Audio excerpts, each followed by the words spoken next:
अथ वेदसारं शिवस्तोत्रम्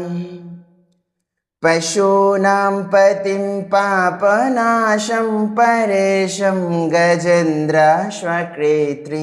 वशानं वरेणं जटाजूटमध्ये स्फुरद्गम्भवारि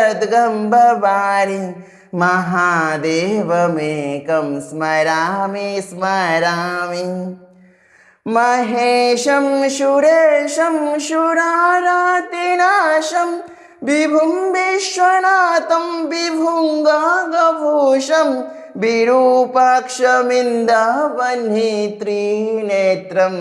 सदानन्दमेळे प्रभु पञ्चवक्त्रं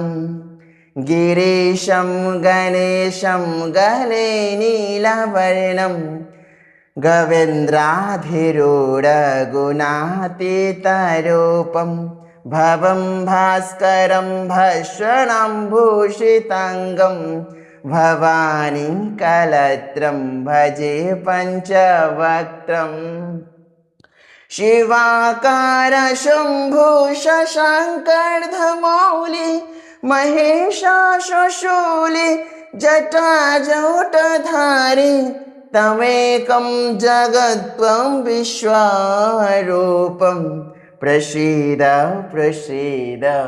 प्रभो पूर्णरूपं परमात्मकं जगद्बीजमाद्यं निरीहं निराकारमोङ्कारवेदं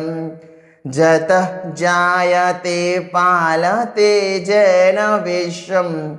तमीशं भजे लीयते जत्र विश्वं न भूमिर्न चापो न बुह्निर्न वायु न चापस्तमस्ते न तन्द्रा न निद्रा न चक्षु न शीतो न